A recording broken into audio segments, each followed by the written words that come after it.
Mereka selalu ada di sekitar kita. Di alam yang penuh misteri, ada juga keberanian untuk mengungkap dari segala sisi. Banyak saksi yang kami hadirkan untuk mengungkap berbagai macam misteri. Akan membawa kalian melintasi berbagai tragedi dari berbagai lini. Yang datang pergi, yang pergi kembali. Kembali lagi di Kliwon. Oke, selamat malam semuanya, sahabat Bening Klinik Indonesia. Bertemu lagi dengan aku Adit ya di program Kliwon yang selalu kita tunggu-tunggu di setiap hari Kamis malam Jumat. Kliwon seru. Oke, teman-teman semua, dan seperti biasa di program Kliwon kita akan mengupas gitu ya kisah-kisah misteri yang dialami oleh narasumber kita pada malam hari ini. Tapi sebelum itu aku mau ngingetin lagi nih buat teman-teman yang merasa belum follow akun kita, di follow terlebih dahulu. Jadi biar kalian gak ketinggalan update terbaru seputar promo yang sedang berlangsung ataupun program-program yang menarik dari Bening Klinik Indonesia, gitu ya.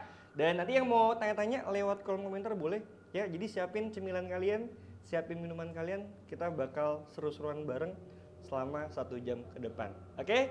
Nah, jadi kita sedikit prolog dulu teman-teman. Jadi pada hari ini kita kedatangan seorang bintang tamu. Ini yang bisa dibilang masih muda ya, terbilang cukup masih muda karena masih jatuhnya Gen Z ya bintang tamu kita ini. Jadi beliau ini mengalami beberapa kisah gitu ya, yang bisa dibilang di luar akal sehat lah ya. Dan beliau mengalami ini nggak cuma setahun 2 tahun ya, tapi berjalan sampai beberapa tahun gitu. Dan bahkan dari kecil malah ya, bahkan beliau ini sempat mengalami hal yang di luar nalar manusia gitu ya. Jadi biar teman-teman gak penasaran ya, biar kita tahu nih kira-kira kisahnya apa aja sih yang dialamin ya sama narasumber kita. Langsung aja kita sambut the one and only Kakak Siva. Tepuk tangan dulu dong. Halo Kak Siva, assalamualaikum. Halo. Apa kabar? Waalaikumsalam Kak. Wah, baik, luar biasa. Alhamdulillah sehat ya, seger nih. Padahal perjalanan tadi jauh ya? Ya, dari Bandung saya. Dari Bandung ke Jakarta. Nanti malam pulang lagi ke Bandung. Iya, pulang dari sini ke Bandung lagi. PP luar biasa ya. Tapi naik mobil kan? Travel. Naik travel, kalau keren naik sepeda. Kasih Pak. Oke, Kasih Pak, sekarang kesibukannya apa nih Kasih Pak nih? Oke, kesibukannya sekarang lagi lanjut sekolah S2. Wih keren, S2 lu. Iya, alhamdulillah. Ambil jurusan apa Kak? Teknik sipil. Wih, berarti ntar jadi arsitek dong? Insinyur ya. Insinyur ya? Ini Peri juga insinyur nih dia nih. Tukang insinyur. Dia insinyur dia gelarnya ada 2, double. Amin. Oh gitu, mudah-mudahan lancar ya kuliahnya ya Kak Siva ya.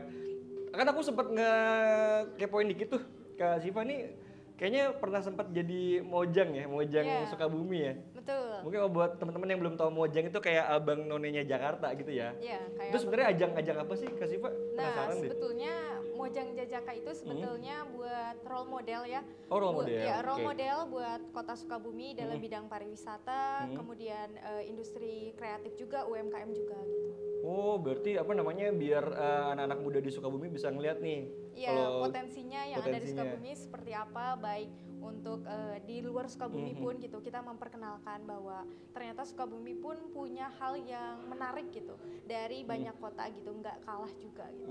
Jadi ada banyak apa namanya ini ya, nggak cuma pariwisatanya aja, kulinernya, terus sejarahnya. Betul. Wah, tepuk tangan dulu dong buat Kak Siva, luar biasa keren banget ya. Oke, berarti Kak Siva sekarang masih mengenyam pendidikan di S2 gitu ya. Nah, ini kan kita tahu nih backgroundnya Kak Siva ini kan apa namanya seorang mojang gitu kan, pasti kan ketemu banyak orang gitu ya. Betul. Terus katanya juga sempat live juga ya, jadi host juga di TikTok juga ya, di salah satu e-commerce juga gitu kan. Betul. Nah luar biasa banget. Tapi nih di balik ini semua ya, ternyata nih Kak Siva juga pernah menyimpan kisah misteri di kehidupan dia yang di masa lalu ya. Karena sekarang sih alhamdulillah udah better lah ya bisa dibilang ya, karena tadi udah sempat ngobrol sedikit, tapi ada yang belum diceritain juga sama Kak Siva nih, makanya penasaran, pengen tahu. Boleh. Karena tadi aku datang kayaknya udah setengah jalan tuh obrolan kan. Udah. Nah, oke, kita mulai dari masa kecilnya Kak Siva nih. Nah, tadi apa namanya sempat dibilang katanya Kak Siva tuh dari kecil udah sempat dapat gangguan makhluk halus ya? Iya, boleh betul. diceritain nggak Kak Siva? Kira-kira gimana sih awal mulanya? Jadi sebetulnya dari saya SD ya, waktu saya SD. kecil ya, Oke. saya tuh posisinya itu lagi mau lihat barongsai. Mungkin anak kecil pasti suka ya, zaman-zaman kita kecil pasti lihat barongsai Iya, gitu. iya. Nah posisinya tuh saya berangkat sama ibu saya, sama adik saya. Iya. Posisinya tuh memang kalau misalkan ke salah satu tempat wisata yang ada di Sukabumi itu kita harus lewat jembatan Oke. gitu. Di jembatannya tuh posisinya memang deket sekolah SD. Oh, iya. Cuman posisinya tuh padahal kan masih sore ya, 3:30 gitu. Dari situ tuh saat saya lewat tuh udah nggak enak badan gitu. Oh, oke. Nah pas sampai saya di tempat lokasi, kaki saya nggak bisa gerak gitu, sampai posisinya itu saya tuh pingsan waktu saya lagi nonton tuh, sampai saya digotong dibawa ke rumah gitu. Oh, jadi pas abis lewat jembatan sampai di lokasi yang ada barongsai langsung ngalamin hal itu tuh? Iya, saya udah nggak bisa gerak kakinya, terus saya langsung dibawa pulang ke rumah. Saat saya ke rumah 3 hari berturut-turut saya udah nggak bisa bangun sama nggak bisa jalan di situ. Ya Allah. Dan yang pasti ya orang tua khawatir gitu, maksudnya saya sakit apa Iya, gitu. iya. Setelah saya panggil dokter ke rumah, ternyata saya nggak ada penyakit itu di situ. Jadi ya selama 3 hari itu orang tua saya menyimpulkan lebih baik saya diobatin ngaji, terus iya. panggil ustadz ke rumah gitu, dan alhamdulillahnya saya udah bisa nangis dari situ, soalnya saya nggak bisa gerak sama sekali. Istilahnya setelah ada pengobatan lewat jalur lewat inilah Pak Ustadz segala macam gitu ya, itu udah mulai ada respon segala macam. Ya udah gitu ya? mulai respon, udah bisa makan, udah bisa nangis gitu, Oh, udah gitu. bisa ngomong gitu. Nah, tapi kan pasti keluarga bertanya-tanya dong, itu Iya. sebenarnya anak saya 3 hari itu nggak ada respon tuh kenapa sih? Nah, Iya, kira-kira pada saat betul. itu Pak Ustadznya bilangnya tuh kenapa tuh? Kasih Pak. Sebetulnya saya baru tahu sih dari saya kecil tuh saya tuh kondisinya gimana gitu. Kalau kata orang Sunda mah lempeh yuni ya. Lempeh yuni tuh kayak nggak kuat untuk kayak ke tempat-tempat yang sepi. Kayak misalnya mungkin kalau misalkan saya lewat kuburan tuh saya tuh bakal sakit badannya, nggak kuat gitu. Jadi bisa merespon hal-hal yang memang ya mungkin orang normal nggak bisa rasain, kalau saya bisa rasain gitu. Oh, berarti kalau misalkan lewat tempat yang ada makhluk halusnya terjadi gesekan energi, jadinya efeknya ke Kasifa Iya, gitu ya. Jadi saya bisa tahu, oh kalau teman saya udah, kalau menurut saya tempat ini nggak baik, saya pergi gitu. Itu berarti dari kelas berapa Kasifa taunya? Itu SD tuh kelas 5 saya tuh. Kelas 5 SD? Kelas 5 Masih SD. kecil. Itu kan pasti masih bingung kan? Maksudnya kan belum bisa ngebedain nih mana makhluk halus, mana makhluk yang beneran gitu kan. Nah, kira-kira Kasifa inget nggak dulu pertama kali tuh ngelihat tuh makhluk apa waktu pas masih SD? Ngerupain teteh saya, kakak saya, ya. Kakak saya perempuan. Saya berdua posisinya sama adik saya, tapi Oke. adik saya nggak bisa lihat. Saya di ruang tengah, lewat jendela, saya manggil-manggil, kok kakak saya cuma senyum, sambil senyum menakutkan yang menurut saya gitu. Dan saya cek keluar nggak ada kakak Oke. saya gitu. Saya telepon, kok nggak, tadi perasaan di rumah, terus dia bilang saya lagi di sekolah, kan kakak saya beda 3 tahun sama saya masih di sekolah SMP katanya gitu. Oh, oke. Terus saya bingung kan, barusan yang saya lihat siapa Siapa gitu gitu ya? kan. Cuman memang udah sering gitu dari saya kecil, saya sering lihat orang lalu lalang tapi orang nggak bisa lihat. Cuman saya pikir, oh mungkin selama saya nggak ganggu, saya nggak akan gubris gitu. Saya ya udahlah gitu, saya anggap biasa aja, tapi lama kelamaan mengganggu saya ya. Berarti Kasifa udah mulai ngertinya itu waktu pas usia berapa tahun tuh? Pas udah kelas berapa SD? Pas udah taunya? 11. 11 tahun. Pas usia 11 tahun udah Ya, tahu udah kalau itu tahu. ternyata bukan manusia gitu ya. Nah, pasti kan awal-awal kan Kasifa pasti kaget ya. Ya. Kok ada makhluk yang beda alam nih yang bisa saya lihat gitu kan. Nah, itu awal-awal Kasifa untuk mengantisipasi rasa cemas atau ketakutan melihat makhluk kayak gitu tuh gimana kira-kira? Biasanya saya dibekelinnya sama nenek saya tuh. Dibekelin. Dibekelin apa, bawang putih. Harus saya itu bawa bawang putih, saya penitihin saya di baju saya ataupun di barang yang saya bawa gitu. Biar saya kejaga gitu, ataupun saya harus bawa apa tasbih gitu. Terus saya harus selalu zikir karena mungkin memang setiap orang punya kekurangan dan Iya, iya. kelebihannya gitu, dan ini mungkin salah satu kelebihan dan kekurangan saya gitu. Oh, berarti udah tahu ya kekurangannya apa, Iya. terus kelebihannya apa. Tapi kalau dari orang tua sendiri, kira-kira taunya pas Kasifa usia berapa?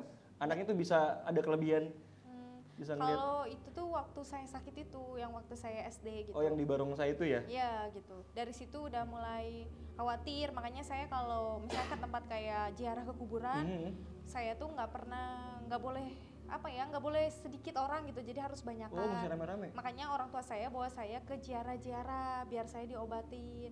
Kayak saya sering ikut ke Madura kemanapun biar saya ikut diobatin dan biar saya dijagain juga sama leluhur gitu. Oh, berarti itu berarti itu pas yang di barongsai itu menjadi awal mula ya? Ya, awal mula saya tahu. Dari rentetan-rentetan yang selama ini Kasifah alamin gitu ya? Betul. Wah, berarti udah berapa tahun tuh? Banyak Udah banget ya? lama sih. Udah lama ya, berarti bukan 2 tahun 3 tahun ya, dari kecil, Ya, dari kelas kecil 5. kalau ngerasainnya. Nah, kira-kira Kasifah masih inget gak rentetan apa namanya kejadian yang Kasifah alamin tuh apaan aja? Dari yang biasa sampai yang paling parah. Oke. Boleh diceritain, Kalau silakan. rentetan yang saya rasain sih, yang paling pertama terganggu ya, karena saya kan nggak bisa motor nih, posisinya saya dibonceng sama teman saya. Setiap saya pergi, saya selalu ngelihat teman saya nabrak orang gitu, tapi masalahnya teman saya nggak bisa lihat ya gitu. Iya. Jadi saya suka teriak sendiri tuh kalau di motor sampai, kok kamu nabrak orang sih, kok nggak lihat, tapi pas saya cek di depan nggak ada darah, nggak ada orang gitu. Itu yang selalu apa ya, mengganggu pikiran dan penglihatan saya gitu sampai saat ini. Sampai makanya kan saya sembuh pun baru 2 tahun ke belakang. Oh, berarti tahun 2023 ya? Iya, 2022. 2022. Itu udah mulai. Sekarang udah normal lagi liatnya. Alhamdulillah ya. Alhamdulillah. Tapi kalau dari feeling sih masih bisa ngerasain. Feelingnya, kalau feeling udah nggak enak ya pasti. Nah itu kan berarti kan Kasifah kan pasti kan kerja, maksudnya sekolah terus kuliah kan. Nah berarti selama melakukan aktivitas itu selalu dapat gangguan terus dong? Iya, kalau gangguan sih paling sering di kosan ya. Waktu di kosan itu saya tuh sering ngerasain dan ngeliat, karena kan posisi kosan saya itu ada di lantai 2, jadi sering saya lihat lalu lalang orang-orang, tapi posisinya tuh dari jam 10 ke atas gitu. Oke. Ya, dan posisinya tuh alhamdulillahnya gitu kan, mungkin orang-orang normal pasti mikir mungkin ini perasaan aku aja gitu kan, tapi nyatanya alhamdulillahnya ada teman saya waktu itu di kosan ngedenger, kalau mereka bisa ngedenger bahwa saya tuh apa yang saya rasakan tuh memang benar. Mereka dengar sendiri orang ketawa-ketawa, orang lari-lari, ribut di lantai 3. Oh berarti temannya Kasifah juga ikut ngerasain berarti ya? Iya. Bisa ngerasain residu energi juga berarti? Iya. Padahal mereka nggak ada basic bisa ngeliat sama sekali? Nggak ada. Ada teman-teman saya yang selalu menemani saya di saat saya sakit gitu. Oh, oke. Itu berarti kejadiannya pas masih kuliah ya Kasifah ya? Iya. Pas masih kuliah? Ya betul, waktu kuliah banyak sih hal-hal yang saya rasain ya, karena kalau menurut saya pribadi gitu, di lain sisi selain masa kecil saya juga, masa kecil sekarang saya pun yang sedang saya lakukan, masa kuliah saya gitu, yang saya alamin, saya ngalamin hal yang buruk gitu. Waktu saya kuliah, posisinya tuh saya lagi kumpul jurusan ya, jurusan kuliah saya, terus saya kumpul, posisinya tuh saya di tengah lapang gitu, tapi tiba-tiba orang-orang teriak lihat muka saya udah banyak belatung, dari kepala sampai bawah tuh udah banyak. Beneran belatung di muka? Iya, sampai orang-orang teriak kan, saya pikir ya mungkin orang bercanda kali ya gitu. Saya nggak pernah mikir pas saya giniin ini udah belatung tuh, udah banyak belatung gitu. Tapi apa namanya, Kasifah nggak berasa gitu, tiba-tiba aja gitu ada belatung di muka? Sampai orang-orang kan saya teriak tuh, saya udah nggak mikir harus gimana nih, saya harus lari ke WC kan ya, saya harus ke WC perempuan, saya lari, saya buka semuanya, saya cuma bisa nangis, ternyata masih banyak bergelantungan di kepala saya gitu, sampai ke rambut semua. Dan ya udah saya mutusin, saya telepon teman saya, anterin saya pulang karena nggak ada orang yang mau nganterin saya dengan posisi begini. Saya dianterin pulang di kosan, saya dimandiin sama ibu kos karena saya cuma bisa nangis minta tolong. Saya udah nggak sanggup buat ngebersihin kepala saya dan badan saya, sampai keluar dari saku-saku celana saya banyak belatung. Sampai ke saku-saku celana? Berarti sebadan-badan dong? Sampai ke sebadan. Kaki juga ada belatung juga? Ya, sampai orang-orang mungkin mikirnya kalau saya pakai pelet kali ya kalau begitu ya. Ya mungkin kalau orang yang awam mungkin mikirnya ini sampai mikir kayak begitu. pakai sesuatu nih gitu ya, kan. gitu, karena nggak normal posisinya itu di jam 2 itu. Siang? Siang. Bener-bener tongolin. Iya, diliatin sampai orang-orang jijik, teriak, nggak mau tolong, sampai orang. Kayaknya saya pengalaman paling malu selama saya kuliah sih itu. Iya sih, pasti kita juga sama ya, pasti terus bakal mikir juga kan kalau tiba-tiba misalkan penyok nih keluar belatung itu kan dari kuping kan agak aneh juga kan mikirnya. Oh normal ya? Oh normal. Kalau dia kadang lagi keluar kunci L Kak di sini. Iya. Tapi pada saat itu Kak Siva sempat bertanya-tanya nggak, ini gue kenapa sih kok bisa tiba-tiba keluar Iya. itu? Saya sempat bertanya, saya sempat tanya ke teman saya, kamu tadi lihat nggak belatungnya dari mana? Kan saya nggak ngerasain Iya. Posisi saya lagi dengerin yang di depan, saya nggak expect. Ya maksudnya saya nggak kalau di sekitar saya itu ada apa-apanya gitu. Sampai enggak kok tadi kamu normal-normal aja, kamu habis dari mana? Habis dari kosan ke sini, kata saya itu. Saya baru beres mandi loh. Saya kan pasti kalau mandi kita ngerasain ya perempuan gitu kayak Masih seger gitu kan. Nggak mungkin kan tiba-tiba ada belatung gitu kan. Iya. Tiba-tiba ya hal itu terjadi gitu dan ibu kos aja sampai ya khawatir gitu sama saya gitu, kenapa kok bisa ada belatung, posisi kamu ada di tengah lapang loh gitu, bukan orang yang kayak abis dari dari kebun, dari mana gitu kan, wajar gitu kalau dari kebun. Cuman masalahnya ini sampai sebadan semua gitu, sampai orang-orang jijik sama saya kayaknya itu. Teman-teman yang cowok-cowok juga pada ilfil juga dong? Ilfil lah, udah jelas itu. Nah kalau kita bicara soal cowok-cowok nih, tadi Kak Siva sempat cerita juga nih, katanya sempat ngalamin ada cowok-cowok yang terobsesi sama Kak Siva nih. Iya betul. Boleh nggak diceritain Kak Siva? Boleh. Sebetulnya mungkin saya juga kurang tahu ya, maksudnya apakah perlakuan saya itu udah baik atau belum gitu, maksudnya diterima dengan baik atau enggak gitu. Dengan saya menolak cowok-cowok yang deket sama saya gitu. Kebetulan beberapa cowok yang pernah deket sama saya, mungkin salahnya saya tuh terlalu friendly ke cowok gitu, jadi saya selalu ngebantu teman-teman cowok di sekitar saya dan mereka mungkin mikirnya saya tuh sayang atau punya rasa lebih gitu. Lebih, betul. Ya. Baper lah ya cowoknya ya. Gitu cowoknya. Kalau saya mikirnya saya berbuat baik tuh karena saya sesama manusia gitu, bukan karena saya sayang atau bukan berarti saya jatuh cinta, enggak gitu. Dari situ saya mulai kenal beberapa cowok di tingkat 1 tuh, saya kuliah 2018 itu kenal beberapa deket cowok. Cuman saya selalu bingung karena saya juga posisinya kan lagi sakit ya, maksudnya lagi diri saya tuh belum sembuh kalau saya rasain, karena di tingkat 1 sampai saya pernah di kelas itu selama seminggu kepala saya nggak bisa bangun. Saya tuh selalu gini nih di kelas begitu terus? Iya, sampai saya tuh minta tolong teman saya nggak kelihatan kan di depan kalau misalkan saya nulis, karena posisi saya sakit kepala sampai saya ronsen ini otak.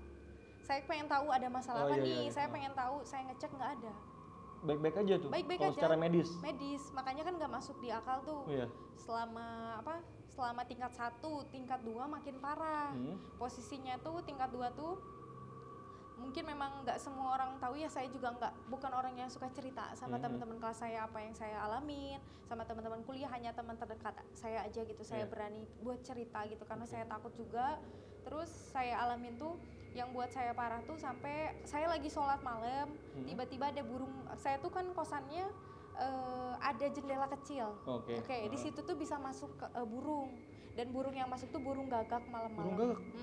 Posisinya tuh tepat di depan sejadah saya dan mati burung gagaknya. Itu pengalaman yang buat saya takut ya. Saya baru beres sholat, tiba-tiba ada burung gagak mati di depan sejadah saya gitu. Tapi waktu itu belum sempat kepikiran yang aneh-aneh? Enggak, saya mikir mungkin burung gagak nyasar kali ya gitu. Saya nggak mikir hal-hal kesana, saya hiraukan gitu biar saya nggak terlalu terfokus hal-hal begitu gitu kan. Dan makin parahnya tuh pas paginya saya nemuin bangkai tikus di depan kamar saya gitu, sampai banyak darah bercecer gitu. Kayak tikus yang udah dimatiin terus diinin darahnya depan kamar kayak sengaja sampai gitu ya? bau bangkai kamar saya tuh. Tapi masih belum berpikiran kalau itu ada gangguan dari... Enggak, saya mikirnya saya tuh terlalu positive thinking mungkin ya. Saya terlalu mikirnya ya udah mungkin hewan lagi lewat gitu. Saya nggak mikir separah itu gitu. Tapi lama kelamaan yang buat saya aneh, ada beberapa laki-laki yang ngasih barang yang menurut saya nggak masuk di akal. Contohnya nih, waktu itu kan saya lagi saya kebetulan aktris juga di pameran-pameran kalau kabaret kayak begitu-begitu di kampus. Saya tuh dikasih pulang dari situ, saya tuh dikasih botol kosong kayak botol minum, tapi nggak boleh saya buka. Nggak boleh dibuka? Nggak boleh. Dia ngasih nih kan, kalau orang normal kalau kita habis pentas tuh kasih bunga ya, kan ya. Kalau orang cowok normal gitu, tapi ini enggak, tapi malah kasih saya botol kosong. yang isinya saya juga nggak tahu apa. Terus saya mikir, saya nggak expect aja, saya mikirnya dia bercanda kali ya, saya buang aja gitu aja. Oh, nggak dibawa pulang? Iya, dia lihat itu saya buang ke tempat sampah. Dan saya mikir, dan saya tuh acuh aja gitu kayak, ya udah dia teman saya, dia mau ngobrol sama siapapun silakan aja. Saya mau ngobrol sama siapapun, saya kan nggak pacaran sama siapa-siapa juga. Kenapa harus saya jaga perasaan orang lain gitu, ya kan gitu. Berarti mikirnya waktu pas ngebuang, ya udahlah nih orang nggak jelas nih, buang aja lah. Iya, gitu buang ya, aja lah, ya kan kalau kita mikir apaan sih gini gitu. Aneh sih itu yang buat saya berpikir. Terus yang keduanya, memang saya deket sama banyak laki-laki ya untuk mengenal kan, untuk mengenal karakter, untuk pendamping saya mau seperti apa gitu. Wajar kalau menurut saya perempuan dekat dengan laki-laki, tiba-tiba ada laki-laki ngasih mawar putih ke saya. Dan saya ngasih ini ke teman saya nggak mau bunga, saya emang nggak butuh bunga, saya bilang gitu kan, bercanda gitu, saya kasih, tapi dia rebut laki-laki yang ngasih ke saya terus lemparin ke saya. Nggak boleh diterima sama orang lain. Harus kamu yang megang nih. Iya, gitu. Dan saya bawa nih ke kosan, dan anehnya tuh maksudnya kalau bunga yang normal itu tuh 3 hari mungkin udah busuk ya. Kalau misalkan nggak dikasih air bawahnya kan. Iya, kan kita nggak, saya nggak mikir itu bunga spesial dari orang tersebut ya. Saya mikir ya udahlah taruh aja gitu di meja, tapi ini udah seminggu gak layu-layu bunganya. Yang buat saya mikir kok bisa ya bunga nggak layu gitu. Dari situ aja udah hal janggal, saya tuh mulai ngerasa aneh. Dari situ saya juga mulai sadar bahwa saya itu ternyata diintain selama ini, karena dia tahu apa baju yang saya pakai dari atas sampai bawah dan apa yang saya lakuin. Ini orang yang sama nih? Beda lagi orangnya? Beda lagi. Memang saya akuin saya hal yang kurang baik saya itu saya suka nolak cowok gitu, karena memang teman-teman lingkungan saya kan cowok-cowok juga gitu. Tapi yang buat saya mikir tuh kenapa harus saya terima, karena kasihan gitu kan, ngapain juga gitu ya. Malah jadi sakit hati lagi nanti. Betul, makanya saya ya udah saya tolak baik-baik, saya nggak bisa balas perasaan kamu. Dia udah berusaha berkali-kali sampai buat saya risih sih gitu. Sampai ganggu komunikasi saya dengan teman-teman saya. Jatuhnya kayak obses gitu ya, cowoknya itu ya. Tapi ini kan berarti gangguannya masih kasat mata ya? Iya. Kalau untuk gangguan kasat matanya, tak kasat matanya sebenarnya dari situ tuh udah mulai badan sakit-sakit. Dari situ udah mulai kok kenapa ya saya nggak ngelakuin kegiatan yang capek padahal gitu. Tapi kok sering saya demam, ngegigilnya tuh setiap maghrib sampai subuh gitu. Kan saya tuh udah minum obat, udah ke dokter, tapi kata dokter saya itu sehat gitu. Saya bingung dari situ gitu. Terus setelah saya lambat laun, mulai tuh sakit kepala, dan ibu kos tiba-tiba kenapa selalu ada satu cowok di depan kosan saya, kan ada CCTV tuh, kelihatan kan semua, kok cowok ini selalu ada di depan kosan saya dan selalu lalang, kan di kosan saya tuh ada space jalan kecil, kayak gang masuk, gitu ya? Dia tuh masuk ke situ. Tapi nggak ngapa-ngapain? Naruh barang, dan saya tuh baru tahu barangnya itu pas setelah saya mau pindah kosan, kan bersih-bersih tuh kosan, saya tuh pindah kosan sampai 4 kali. Selama 2 tahun, selama tingkat 1, tingkat 2, karena saya khawatir saya ngalamin hal begitu tuh karena mungkin lingkungannya yang menurut saya kurang baik untuk saya gitu. Jadi saya coba pindah-pindah, dan setelah saya mau pindah lagi ke tempat yang baru, ibu kos nemuin kalau misalkan ada jendela kaca gitu, suka ada kan suka ada tempat buat naruh barang. Nah di situ tuh ada tanah kuburan. Ada tanah kuburan? Ada dibingkis pakai daun pisang. Daun pisang. Isinya juga isinya tanah kuburan itu. Tanah kuburan warna merah, terus boneka santet kayak pocong tapi jarumnya tuh di kepala. Makanya saya sakit kepala. Boleh juga ya. Dari situ. Ada medianya berarti ya yang langsung. Karena alhamdulillahnya sebelum saya pindah tuh saya sama ibu kos kita udah bilang, Bu, saya mau ngajiin tempat ini. Setiap saya mau pindah kosan, saya bilang saya pengen diliatin. Kenapa saya bisa sampai sakit kepala, sampai saya nggak bisa bangun, kepala saya sampai saya selalu sakit gitu kan. Kenapa setiap laki-laki yang deket sama saya, misalkan sayanya kagum sama dia, tapi dia tuh nggak mau sama saya. Oh, nggak ada feedbacknya gitu. Maksudnya kita kan tahu ya kalau misalkan kita suka sama orang, ya kan, ataupun orang suka sama kita, tapi saat saya bales dia tuh nggak akan bales, tapi saat saya sholat dia bales setiap saya sholat. Ada timingnya gitu loh. Iya. Yang buat saya kenapa harus balas pas saat saya sholat, tapi pas saya balas udah sholat, ya kan nggak mungkin saya balas waktu sholat kan. Iya. Waktu saya balas udah sholat, dia nggak balas lagi. Waktu saya deket sama cowok-cowok yang deket sama saya tuh. Gitu. Oh, berarti dibikin kayak ini ya, kayak hilang daya tarik sama apa namanya lawan jenis gitu ya. Nah, berarti itu kan tadi bikin jadi kuliah jadi nggak bener dong kalau kayak gitu, jadi berantakan dong kuliahnya, di skip dong. Kalau sakit kayak gitu apa tetap kuliah kayak biasa aja? Kalau kuliahnya kebetulan saya ke 2020 kan sempat pandemi tuh. Oh iya benar. Liburnya di rumah ya berarti? Di rumah, cuman dari situ udah sakit, saya sampai dibawa berobat sama keluarga saya ke Jampang kalau orang Sukabumi itu biasanya. Oh Jampang, pengobatan alternatif ya? Iya alternatif di sana sampai muntah-muntah darah. Muntah-muntah darah? Berarti itu intensitas gangguannya kayak gimana tuh? Apakah setiap hari beda-beda? Apakah sama? Tapi tapi jaraknya tuh panjang? Apa gimana gangguannya? Sebenarnya udah berapa tempat ya saya dibawa berobat gitu sama keluarga saya. Sebelum saya ke Jampang tuh saya diobatin ke daerah Kabupaten Sukabumi. Di sana saya diobatin karena kebetulan ya alhamdulillahnya selalu dilihatin sama Allah. Kakak saya ngelihat saya tuh udah berubah karena dari raut wajah bukan adiknya yang dikenalin, tapi nenek-nenek. Karena kakak saya tuh bisa lihat saya di kaca di cermin. Jadi bisa lihat kalau ini tuh bukan saya gitu. Udah aneh gelagatnya karena dari situ tuh saya udah nggak mau makan sampai berat badan saya tuh turun 8 kilo dari 55 tuh. Kurus banget ya? Kurus itu saya zaman saya wah kurus banget itu. Udah kayak terus pertama saya nggak mau makan, terus saya udah nggak interest kayak kayak saya ngelihat laki-laki tuh kayak apa ya? Kaget. Kayak orang nggak normal. Kayak maksudnya kalau kita lihat cowok yang kita kagumin kan harusnya kita suka ya. Iya kan? Iya. Tapi ini kayak flat aja. Kayak biasa aja gitu. Biasa aja gitu. Padahal saya misalkan suka kagum karena dia pintar begini-begini gitu. Tapi saya flat aja di situ gitu. Saya ngerasa oh ternyata ada yang aneh nih gitu. Sampai keluarga saya nanya pernah suka nggak sih sama laki-laki? Oh iya, sampai mempertanyakan ya. Iya, gitu. Mempertanyakan gitu. Padahal bilang saya suka, cuman masalahnya saat saya suka laki-lakinya kok balas saya itu setiap saya sholat gitu, saya tuh bingung. Iya. Dari situ sih. Tapi kira-kira kalau untuk gangguan yang paling ekstrimnya tuh apa? Yang sampai ke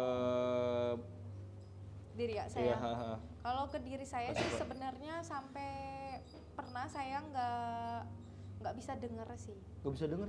Saya sempet ke THT sampai diambil di sini di sebelah kiri saya tuh ada batu. Sampai diangkat. Ada batu? Batunya segede mana? Segede apa ya? Segede gini deh kayaknya. Buletan sini deh. Gede juga dong, di kuping. Sampai saya sakit karena kan nggak bisa denger tuh. Iya. Tapi pas diambil memang benar bentuk batu biasa gitu. Batu memang, makanya ditanya abis main dari mana ya saya. Dokter juga bingung ya? Dokter bingung lah pasti. Karena dikira dia saya main di pasir kali ya, makanya ada batu segede gitu. Itu sih yang nggak masuk akal ya. Iya masuk akal sih kalau ada batu di kuping gitu. Iya betul. Berarti itu apa namanya, tapi untuk secara goibnya gitu ya, serangannya sampai kena ke keluarga nggak? Apakah cuma ke Tesipa aja? Kira-kira keluarga ada yang kena juga nggak dampaknya? Kalau keluarga enggak sih alhamdulillahnya gitu, ya. Cuman memang keluarga pasti merasakan bahwa ada yang aneh sama saya gitu. Gelagatnya udah nggak kayak orang normal gitu. Kayak kan kalau perempuan di umur saya sekarang pasti energik, pasti lagi seneng buat dandan segala macam. Saya tuh nggak mau. Saya tuh ada pernah fase 1 tahun tuh nggak mau ngurus diri saya. Nggak mau mandi, nggak mau ngapa-ngapain gitu? Mandi mau, cuman maksudnya nggak mau make up, nggak mau mempercantik diri saya. Cuek aja gitu? Cuek aja, sampai kayak nggak orang normal gitu. Iya kan, maksudnya di umur saya kan pengennya pasti pengen cantik, pengen wangi, pengen gimana gitu. Itu berarti pas ketika keluarga udah tahu nih, wah kayaknya nih Siva nih udah nggak beres nih, kayaknya ada sesuatu yang nggak ketahuan nih sama kita nih. Nah itu kira-kira tindakan yang dilakukan sama keluarga apa pada saat itu? Pas tahu Siva nih dapat gangguan goib. Terus tahunya itu diganggu sama si cowok itu dari mana? Coba boleh ceritain. Kalau sebetulnya dari keluarga sih pasti tanya dulu ya ke saya gitu, sebenarnya kenapa, kamu ada masalah apa gitu ya, sama di kuliah gimana, kamu punya masalah sama siapa gitu. Dari situ ya saya bilang saya deket sama beberapa laki-laki gitu, tapi ya maksud saya ya saya pengennya temenan gitu, nggak lebih dari itu gitu, tapi nyatanya dia punya perasaan yang lebih gitu ya. sampai sama saya gitu, sampai ya ada gitu kata-kata yang buat saya selalu apa ya teringat gitu sampai sekarang. Dia tuh ada satu omongan, dia bilang kayak gini, salah satu cowok tuh kamu jangan ngerasa paling cantik, orang lain tuh ngeliat kamu jijik katanya gitu. Itu yang buat saya selalu berpikir gitu, salah saya apa gitu. Saya nggak pernah ngehina saudara gitu kan, tapi kok saya diperlakukan kayak begitu gitu. Itu yang buat saya selalu berpikir, dan orang tua saya pasti saat tahu saya diperlakukan begitu, ya udah kita cari pengobatan ke daerah kabupaten, terus saya tiga tempat di kabupaten. Yang pertama saya di Rukia di sana, tapi saya kan posisinya udah nggak sadar tuh waktu di sana tuh. Oh, jadi udah bener-bener kayak orang ini koma gitu? Karena yang tahu tuh ibu saya, kakak saya. Di situ mereka yang tahu kronologinya, diceritain kalau memang raga saya ketinggalan di pantai selatan di Pelabuhan Ratu.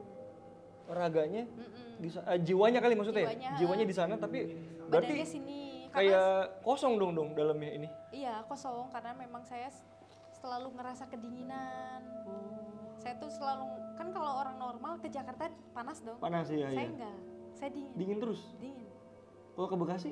Dingin semua, saya dimanapun saya berada. Harusnya kan panas ya, tapi saya selalu kedinginan. Ngegigil dimanapun itu, setiap maghrib itu tuh. Oke, berarti itu kondisinya pas dibawa ke alternatif udah nggak sadar sama sekali?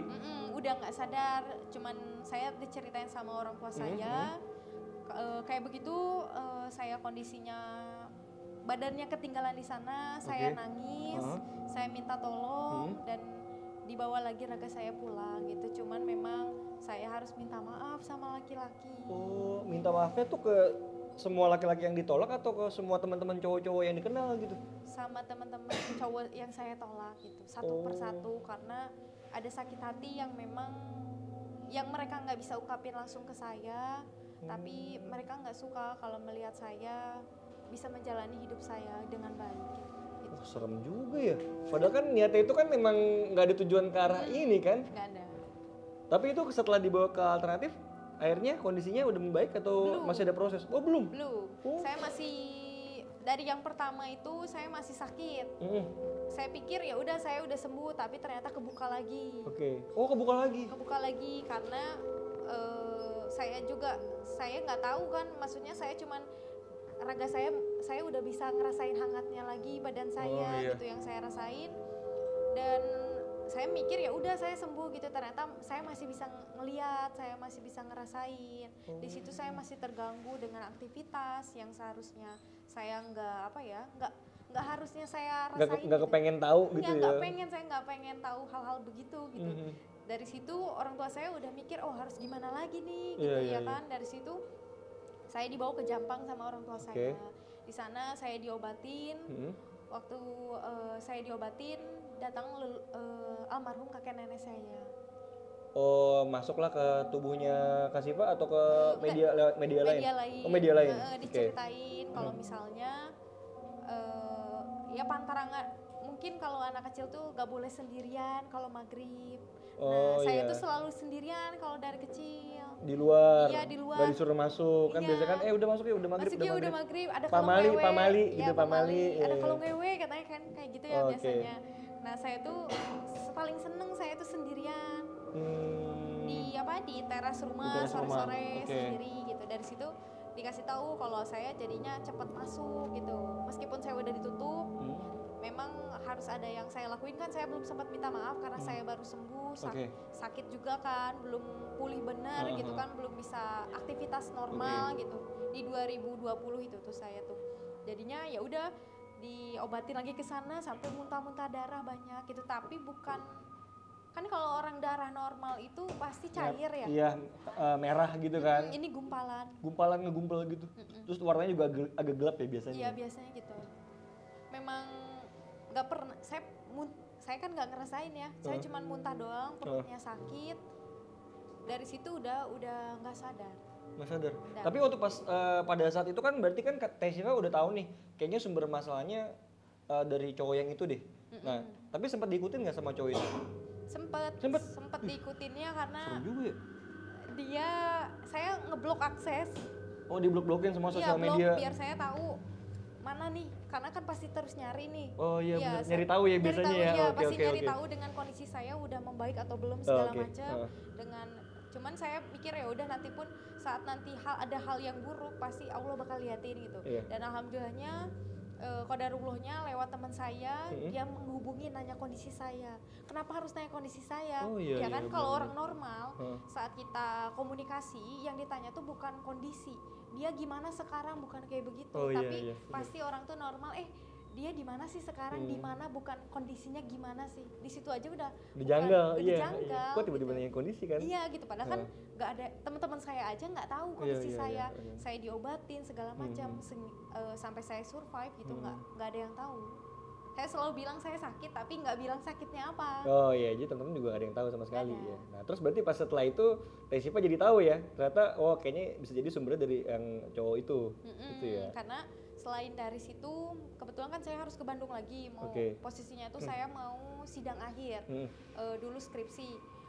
Posisinya itu ada 3 orang, saya, teman saya perempuan bertiga, satu lagi laki-laki di kosan. Saya tuh di situ udah muntah-muntah. Padahal kan kita lagi ngobrol biasa gitu. Iya, iya. Itu kejadian yang saya baru tahu ternyata teman saya bisa jadi medianya. Oh. Dan saya bingung gitu kenapa teman saya sampai marah matanya. Matanya merah, terus dia juga kayak orang amarah. Pas ngeliat Teh Siva tuh.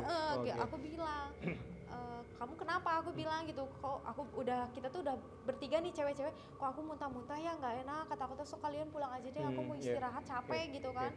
Kita habis ngobrol, habis kumpul juga, lama-kelamaan dia ngomong, Teh Siva sekarang baca ayat kursi. Dia sendiri yang bilang, baca ayat kursi, ada yang mau masuk, tapi kayak Teh Siva nggak akan kuat, ke aku aja gitu. Dari situ temen, kan saya juga mikir pasti orang-orang nggak percaya gitu hal-hal begitu, dan alhamdulillahnya dilihatin waktu ada teman-teman deket saya gitu. Nah itu sosok yang masuk, saya ingat Teh Siva tuh siapa? Kuntilanak itu yang masuknya sama genderuwo. Itu mereka masuknya itu tujuannya buat menyampaikan sesuatu atau cuma mau masuk aja ke temannya? Nyampein. Oh, apa yang disampaikan kira-kira? Boleh dikasih tau nggak kira-kira?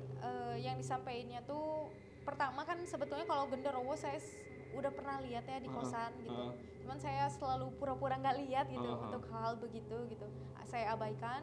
Tapi pesan yang disampaikannya tuh ya ngasih tahu kalau misalkan ya saya tuh lemah gitu untuk diri saya. Terus juga saya harus minta maaf, dikasih tahu kalau saya udah menyinggung perasaan orang. Ya laki-laki gitu. Dan saya harus minta maaf sama orang Bandung, dikasih tahu. Oh, detailnya sampai tahu ya? Dan sampai detailnya. dikasih tahu ternyata saya baru sadar salah satu daleman saya hilang. Dan itu tuh dikasih tahu kalau daleman saya disimpan di mana? Ada di sungai yang besar. Gimana ngambilnya ya? Maksudnya dia gimana caranya ngedapetin dalemannya Teh Siva gitu? Karena kan posisinya tuh depan kosan saya tuh dulu ada jemuran. Nah di situ jemuran saya semua. Tapi saya nggak pernah ngitung kan ya. Maksud saya nggak penting banget ya saya harus menghitung gitu. Cuman saya diceritain dari situ. Dan saya cari dalaman yang dimaksud apa, ternyata memang nggak ada. Oh, berarti serem juga ya, bisa jadi media ya ternyata dalaman juga. Oke, berarti setelah Teh Siva udah ngumpulin berbagai macam bukti, ini kan udah pasti tahu nih penyebabnya siapa, terus harus bagaimana. Nah, kira-kira sempat ngerasa ada dendam nggak atau kesel nggak sama orang itu? Lebih ke sakit hati nggak? Sakit hati pasti ya. Pasti maksudnya ya? Lebih ke kok bisa sih, padahal kan maksudnya saya nggak pernah berbuat jahat sama orang gitu. Iya, okay. Kok bisa saya dikasih hal-hal seperti ini gitu, apa sih tujuannya gitu. Iya. Buat saya bertanya-tanya, saya harus minta maaf segimana gitu, padahal saya udah minta maaf meskipun akses saya diblok sama dia gitu. Ya saya cuma bisa berdoa sampai sekarang gitu, semoga dia dapat pasangan yang lebih baik dan semoga tidak berbuat yang apa ya seperti ini kepada perempuan di luar sana gitu, karena sangat merugikan gitu, baik secara materi, waktu dan pikiran juga gitu kalau menurut saya. Iya sih itu. Tapi apa namanya, Teh Siva termasuk yang punya berhati besar ya, tepuk tangan gitu. Biasa. Berarti besar gitu, besar. Belum tentu semua orang tuh bisa ya memaafkan gitu ya. Ada juga kan mungkin yang berpikir kayaknya mesti gue serang balik nih gitu kan. Ada juga kan mungkin yang berpikir kayak gitu kan. Cuma berarti Teh Siva punya jiwa yang besar, punya hati yang besar gitu untuk memaafkan. Nah, berarti ini kan tadi Teh Siva bilang nih, sekarang kan udah benar-benar tertutup nih semuanya. Berarti itu untuk proses penyembuhannya yang permasalahan soal itu udah clear berarti ya? Sebetulnya kalau secara langsung ketemu orangnya udah nggak mau ditemuin. Udah karena aksesnya kan udah nggak ada juga. Udah nggak ada. Cuman dia masih nyari tahu saya sampai sekarang. Sampai nyari tahu kabar saya gimana, saya dekat sama siapa. Gitu. Tapi kalau gangguan gaibnya udah kelar ya, udah clear. Kalau gaibnya alhamdulillah. Alhamdulillah udah sembuh ya. Udah sembuh alhamdulillah sekarang. Udah bisa tidak melihat lagi hal-hal yang tidak normal ya. Oh berarti udah ini ya. Nah terus kalau kelebihannya Teh Siva juga sekarang udah nggak bisa ini lagi berarti? Kalau ngelihat nggak bisa, tapi kalau ngerasain nggak nyaman sering gitu. Kayak misalnya saya ke tempat kerja nih, saya tiba-tiba panas dingin gitu. Kayak saya kan kerja kebetulan sekarang juga part time juga gitu sebagai host live juga gitu di 2 brand gitu, saya di 2 tempat. Ada satu orang yang ngasih tahu saya badan kamu sakit ya gitu. Iya badan saya sakit, pundak saya sakit, saya bilang gitu. Iya soalnya kamu dari tadi ditumpangin gitu. Iya saya tahu gitu, saya ngerasain berat, tapi ya saya cukup sekarang banyak berdoa aja, minta dilindungin sama yang di atas, dan semoga apapun yang akan terjadi ke depannya, Tuhan selalu lindungin saya dan keluarga saya itu. Amin, Allahumma amin ya. Nah berarti sekarang tuh Kak Siva yang dirasa apakah seneng sudah melewati fase itu, apakah kayak kayaknya gue mendingan atau trauma gitu dengan fase itu? Kalau trauma pasti sih ya. Pasti ya? Pasti ya, deket sama laki-laki tuh buat saya trauma. Laki-laki tuh, laki-laki. Iya. Itu juga laki sebenarnya. Cuma gondrong aja rambutnya. Iya. Saya tuh traumanya lebih hati-hati lagi dalam bersikap, dalam bertindak mungkin ya, karena kadang kebaikan perempuan tuh bisa disalahartikan gitu. Baiknya kita memang kadang bisa jadi salah persepsi bahwa kita suka sama orang tersebut, bahwa nyatanya kan manusia kadang lupa bahwa berbuat baik itu harus kepada sesama, bukan berarti harus ke sesama perempuan, tapi ke semua gender juga gitu, baik laki-laki juga gitu.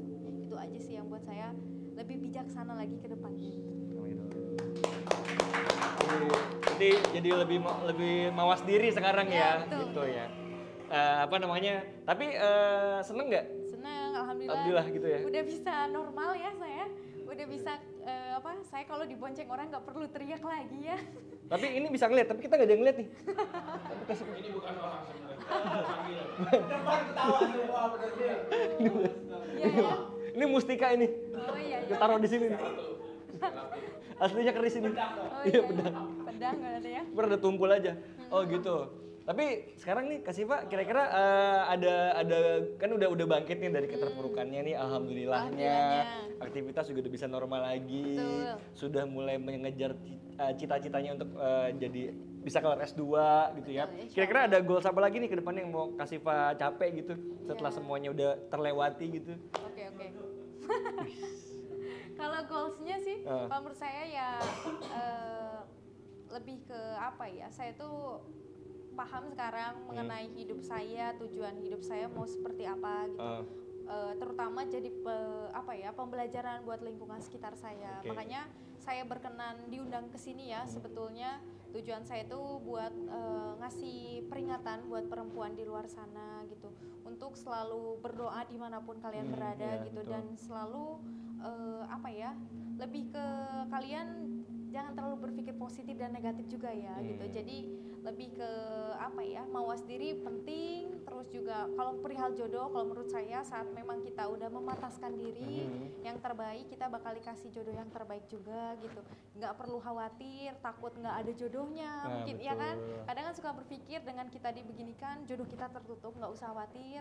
Apapun itu, baik rezeki baik jodoh, semuanya udah di tangan Tuhan, udah ada yang atur, dan kita tetap menjalankan sebagai umat manusia yang bermanfaat dan memang berbuat baik aja. Pokoknya apapun yang ditakdirkan Allah untukmu tidak akan pernah melewatkan.